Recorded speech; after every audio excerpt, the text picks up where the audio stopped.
ধিক্কার ধিক্কার ধিক্কার। ছি ছি, বিজেপি পার্টি, সরকার, সবাইকে ধিক্কার। আমি ধিক্কার জানাই, স্ট্রংলি ধিক্কার জানাই।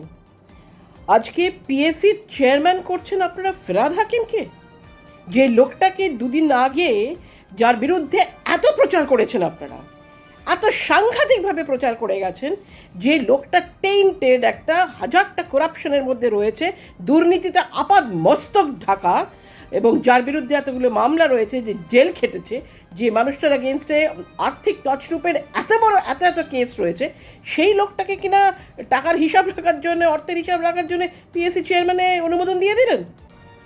এই লোকটাকেই দুদিন আগে দেখা গেছে সারদা নারদা কেসে টাকা এরকম করে নিয়ে গেঞ্জি পরে পাশে ঢুকিয়ে রাখছে। অবশ্য সেই সারদা নারদা কেসে তো অনেককেই দেখা গেছে টাকা নেওয়ার জন্যে। সবার কি আর তদন্ত হচ্ছে না? সব কিছু তদন্ত হচ্ছে, তো ক্ষমতায় থাকলে সেই সমস্ত তদন্ত হয় না। সুতরাং আর যদি ক্ষমতা যারা রয়েছে তাদের গা ঘেঁষে ঘেঁষে যদি চলে কেউ, যদি বিরোধী পার্টির কেউ যদি ক্ষমতার পার্টির গা ঘেঁষে ঘেঁষে চলে, তখন আবার তাদেরও তদন্ত হয় না। ঠিক যেমন এই ক্ষেত্রে হচ্ছে না, এই ক্ষেত্রে হবেও না। একটা লোক যে কিনা এত বড় কথা বলেছিল দুদিন আগে, যে হিন্দুদের জন্মটা সার্থক জন্ম নয়, হিন্দুদের যদি জন্ম সার্থক করতে হয়, যদি স্বর্গ পেতে হয়, তাহলে পরে জান্নাত পেতে হয়, তাহলে পরে ইসলামে জন্মগ্রহণ করতে হবে, মুসলিম হয়ে জন্মগ্রহণ করতে হবে। আর আপনারা বিজেপির লোকেরা যারা দিন রাত হিন্দু মুসলিম করে গলা ফাটাচ্ছেন, চিৎকার করছেন, লাফালাফি করছেন, তাদের কানে তারা দেখতে পাচ্ছেন না এখন? এই যে আপনাদের মাথার উপরে এনে যে বসিয়ে দিল এই লোকটাকে যার বিরুদ্ধচারণ করে আপনারা এতদিন ধরে প্রচার করলেন, এন্টায়ার ভোটের প্রচারটা এরকম ধরনের কুকীর্তি যারা করেছে, এই ধরনের লোকগুলোর পিছনে, এই ধরনের দুষ্টু লোকগুলোর পিছনে আপনারা কন্টিনিউয়াসলি কথা বলে গেছেন, সেই লোকগুলোকে যখন আপনাদের মাথার উপরে এনে বসিয়ে দিচ্ছে, তখন আপনাদের গায়ে লাগে না? আপনাদের অপমান হয় না? আপনারা বুঝতে পারেন না? আমি সাধারণ বিজেপির কর্মকর্তা, কার্যকর্তা, সদস্য, যারা সমর্থক, সবাইকে জিজ্ঞেস করছি, আপনারা কি বলেন? আপনাদের মনে হয় না? আপনাদের এগুলো খারাপ লাগে না? এই লোকটার বিরুদ্ধচারণ করেছেন, এই লোক আজকে আপনাদের নিশ্চয়ই মনে আছে 2021 সাল থেকে কি তারও আগের থেকে, এবং 2021 সালের পরে তো আরও বেশি করে এই লোকটার যারা সাগরেদরা, তারা কিভাবে আপনাদের ওপর অত্যাচার করেছে, কিভাবে আপনাদের ঘরছাড়া করেছে, কি অমানবিক পাশবিক অত্যাচার করে গেছে। সেই সমস্ত লোকগুলোকে তো আপনারা নিয়ে এসে নিজেদের দল ভারী করছেন, নিজেদের দলে নিয়ে নিচ্ছেন নিজেদের, এবং সবথেকে বড় কথা হচ্ছে ডাইরেক্ট দলে না নিয়ে মানে কলমে করছেন। যতক্ষণ না স্পিকার মহোদয়ের অনুমোদন থাকে, হ্যাঁ ঠিক আছে, এদের হয়তো ডাইরেক্টলি আপনাদের পার্টি থেকে অ্যাপয়েন্ট করা হয়নি, কিন্তু অনুমোদন তো আপনাদের পার্টি থেকে দেওয়া হয়েছে। আপনাদের পার্টি ইচ্ছা করলে এটাকে ডিক্লাইন করতে পারতো, বিরোধিতা করতে পারতো, অন্য কাউকে নিয়ে আসার কথা বলতে পারতো। তৃণমূলের যারা যেসব বিধায়কগুলো এনাকে রেকমেন্ড করেছে, এনার নাম প্রস্তাবে পাঠিয়েছে, সেগুলো তো সব চোর, সবগুলো they all bundle of thieves, লুটেরাস, সমস্ত বদমাইশগুলো, criminals, they are all criminals. তাদের মধ্যে থেকে চলে মাস্ততো ভাই, তাদের মধ্যে থেকে একে নিয়ে গিয়ে এর নাম প্রস্তাব করে দিয়েছে, বা এ ভেতরে কি খেলা খেলেছে। ফিরহাদ হাকিম তো খুব বড় প্লেয়ার, সুতরাং, এবং যথেষ্ট ভেরি কানিং ম্যান।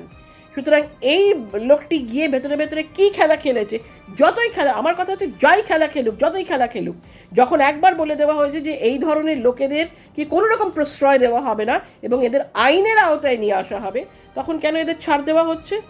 কেন এর নাম যখন ওরা প্রস্তাবে আনলো, বা বিরোধী পক্ষ যদি প্রস্তাবে নিয়ে আসে, তৃণমূল তো আর বিরোধী নয়, সব হচ্ছে বকলমে, সব বি টিম এদের। শাসক দলের যারা রয়েছে, ক্ষমতায় যারা রয়েছে রাজ্যে, তাদের সব বি টিম। সুতরাং কেউই এখানে বিরোধী নয়। বিরোধী যারা থাকে তারা এরকমভাবে নিজেরা আলাদা বসতে চায় না, এবং যে ধরনের এরা ব্যবহার করছে, যে ধরনের কথা বলছে, যে ধরনের নিজের পার্টির সঙ্গে বিরোধিতা করছে, সুতরাং এরা তো সমস্ত জিতে এসছে তৃণমূলের নাম করে, তৃণমূলের নাম ভাঙিয়ে জিতে এসছে। কেউ তো বিজেপির নাম ভাঙিয়ে জিতে আসেনি, কেউ তো ইন্ডিপেন্ডেন্টলি দাঁড়িয়ে জিতে আসেনি, বা অন্য কোনো পার্টির হয়ে জিতে আসেনি। ফলে এরা যখন তৃণমূলের হয়ে জিতে এসছে, তখন এরা সবাই তৃণমূলেরই বিরোধী বলে আমরা ধরবো। এরা নিজেদের মধ্যে যা ইচ্ছে তাই করতে পারে, নিজেদেরকে যে কোনো নাম দিতে পারে। কিন্তু কথা হচ্ছে যে যদি এই সমস্ত চোরগুলো, এই সমস্ত অসভ্য কুকীর্তি, সমস্ত দুর্বৃত্তগুলো, এই মানুষগুলো যদি রেকমেন্ড করেও থাকে নাম, তাহলেও স্পিকার মহোদয় কি করে উনি অ্যাপ্রুভ করলেন যেখানে উনি জানেন যে এই লোকটার বিরুদ্ধে এত কিছু, এত বদনাম রয়েছে, এত কমপ্লেন রয়েছে, এত কেস রয়েছে, তছরূপের কেস রয়েছে, যার বিরুদ্ধে আর্থিক তছরূপের কেস রয়েছে, যাকে দেখা গেছে টাকা নিতে অবশ্য অনেককেই দেখা গেছে সারদা নারদার কেসে, কিন্তু যাই হোক, যার বিরুদ্ধে দেখা গেছে টাকা নিতে, সেই লোকটাকে নিয়ে এসে আবার সেই অর্থের দেখাশোনা করার জন্য অর্থের ভার তার উপরে দিয়ে দেওয়া হলো। তাকে কিন্তু নিয়ে আসা হলো সে পাবলিক অ্যাকাউন্টস কমিটিতে চেয়ারম্যান হিসাবে। পাবলিক অ্যাকাউন্টস কমিটির চেয়ারম্যান হিসাবে একজন আনটেন্টেড লোককে নিয়ে আসা উচিত, যার বিরুদ্ধে কোনো রকম কমপ্লেন নেই, যার বিরুদ্ধে কোনো এরকম তছরূপের অভিযোগ নেই, যে কিনা একটা ক্লিন ক্যারেক্টারের লোক। সেরকম হয়তো বিরল, খুঁজলে পরে পাওয়া যাবে না তৃণমূলে। কিন্তু একাধজন যে নেই একদম তাও নয়, আমি হয়তো নাম নিতে পারছি না, কিন্তু সেরকম একাধজন নিশ্চয়ই রয়েছে যাদেরকে তৃণমূল থেকেও তাদের নাম অ্যাপ্রুভ করবে, মানে যারা কালীঘাটি তৃণমূল আর কি, আদি তৃণমূল, বা আমি তৃণমূলই বলবো, কোনো আদিটাদি নয়, তৃণমূল একটাই দল, সুতরাং যারা তারাও নিশ্চয়ই সেই নামটাকে প্রস্তাবে আনতো।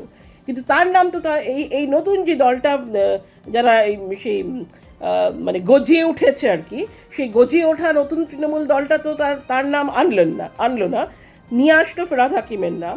এবং সব থেকে বড় জিনিস হচ্ছে, দেখুন, চোরে মাসতো ভাই, চোরেরা অসভ্যতামি করবে, বদমাইশি করবে, চুরি করবে, যে ধরনের অপকর্ম করবেই, কিন্তু কথা হচ্ছে যে যাদের ভরসা করে, বিশ্বাস করে আমরা নিয়ে আসলাম, আমরা ক্ষমতায় নিয়ে আসলাম, তারা কি করে নামটা অনুমোদন করলো?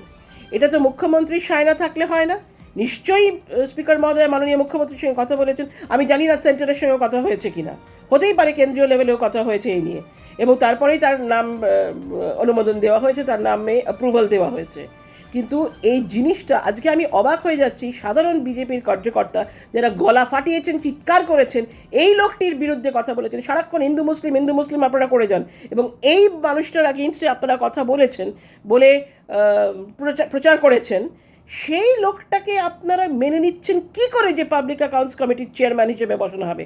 এর তো জেলে থাকা উচিত, এর তো প্রত্যেক দিন কোর্টের গিয়ে বসে থাকা উচিত, কারণ এর বিরুদ্ধে যে ধরনের কমপ্লেইন্টস আছে, যে ধরনের এর বিরুদ্ধে যত রকমের তছরূপের অভিযোগ আছে, সেই লোকটাকে আপনারা কি করে মেনে নিলেন যে সে লেজিসলেচারের মতো একটা পবিত্র জায়গায়, অ্যাসেম্বলির মতো একটা পবিত্র জায়গায় গিয়ে সে বসবে? অবাক কাণ্ড। জিতেছে তাই বলে পিএসসির চেয়ারম্যান হওয়ার যোগ্যতা রাখেও? কোনোভাবেই কি রাখেন? আমি অবাক হয়ে যাচ্ছি, বলার কিছু নেই। আর যারা বিজেপির কার্যকর্তা রয়েছেন, যারা রক্ত ঘাম সমস্ত ফেলে নিজেদের জীবন জীবিকা বাজি রেখে, জীবন বন্ধক রেখে এই সমস্ত অত্যাচারের বিরুদ্ধে গিয়েও নিজেদের জীবনের কোনো পরোয়া না করে যারা পার্টিটাকে ক্ষমতায় নিয়ে এসছেন, আজকে আপনারা অপমানিত ফিল করছেন না? আপনাদের অসম্মান হচ্ছে না? আপনারা মনে করছেন না যে এটা একটা সপাটে চড় মারা হলো আপনাদের এতদিনের যে কাজকর্ম, এতদিনের যে গলধর্ম হয়ে যে কাজকর্ম আপনারা করেছেন, আপনাদের অপমান অসম্মান করা হচ্ছে, সপাটে একটা চড় মারা হলো এই ধরনের? এই ঠিক যেরকমভাবে কেন্দ্রে এই 20টা এমপিকে বকলমে নিয়ে আপাতত এখন রাখা হয়েছে, দুদিন পরে আস্তে আস্তে ওদেরকেও ঢুকিয়ে নেওয়া হবে, ওদেরকেও একসাথে একবারে মিশে যাবে বিজেপির সাথে, একবারে মিশে যাবে, এবং সেই প্রক্রিয়াই করা হচ্ছে। শুধু তো তৃণমূলের নয়, ঠিক এরকম উদ্ধব, যেটা শিবসেনা উদ্ধব রয়েছে সেখানেও করা হচ্ছে, ঝাড়খণ্ডেও করা হচ্ছে, সব জায়গা থেকে আস্তে আস্তে এভাবে নেওয়া হচ্ছে, এবং আস্তে আস্তে উইদাউট ইলেকশন বিজেপি তার সংখ্যাগরিষ্ঠতা প্রমাণ করবে। ইলেকশনের দরকার নেই তো ওদের তো টাকা আছে, সুতরাং ওদের ইলেকশনের দরকার নেই। কিন্তু সমস্ত কিছু থাকা সত্ত্বেও আজকে আমাদের রাজ্যে যে কাজ হলো, যে পিএসসির চেয়ারম্যানের মতো একটা এত বড়, এত রেসপেক্টফুল একটা পজিশন, সেখানে এইরকম ধরনের একটা টেন্টেড, একটা অপকর্ম করা একটা লোককে নিয়ে এসে বসিয়ে দিল, যার মুখ থেকে এমন কথা বেরিয়েছে যেগুলো মানে আমরা চিন্তার অতীত, যেগুলো কোনো হিন্দু সমাজ মেনে নিতে পারে না, কোনো হিন্দু মানতে পারে না। তখন এই নিয়ে কত তর্ক বিতর্ক হয়েছিল, কত আপনারা একদম ঝড় তুলেছিলেন এই কথা বলে। তারপরেও এত কিছু পরেও তাকে নিয়ে সেখানে বসিয়ে দেওয়া হলো, এবং আপনারা বিজেপির সাধারণ কার্যকর্তা যারা, আপনারা সাধারণ হতে পারেন, কিন্তু আপনারা অসাধারণ কাজ করে পার্টিটাকে ক্ষমতায় এনেছেন, আপনারা কি করে চুপ করে বসে রয়েছেন এই অপমান সহ্য করে? আমি অবাক, আমি কিংকর্তব্য বিমূঢ় হয়ে গেছি যে এই রকমভাবে যখন কোনো চোর চাক্কাদের নিয়ে এসে বসিয়ে দেওয়া হয়, তখন আপনারা সাধারণ যারা রয়েছেন, সাধারণ মানুষ যারা রয়েছেন, তারা চুপ করে রয়েছেন, তারা এর প্রতিবাদ করছেন না। এটা তো আপনাদের অসম্মান করা, এটা রাজ্যকে অসম্মান করা, এবং এন্টায়ার যে প্রোটোকল রয়েছে এই পিএসসি চেয়ারম্যান অ্যাপয়েন্ট করার যে প্রোটোকল, সেই প্রোটোকলটাকে কলুষিত করা হচ্ছে এরকম ধরনের একটা বাজে লোককে নিয়ে এসে বসিয়ে দেওয়া। আমি অবাক হয়ে যাচ্ছি কি করে এটা সম্ভব হলো। আর কোনো লোক ছিল না, আর কোনো বিধায়ক নেই, জিতে আসা জয়ী কোনো বিধায়ক নেই যে আনটেন্টেড, যার ক্লিন ক্যারেক্টার রয়েছে, যাকে এনে এখানে বসানো যেত, এনাকেই নিয়ে আসতে হলো। অবাক কাণ্ড। ছি ছি, ধিক্কার জানাই আমি।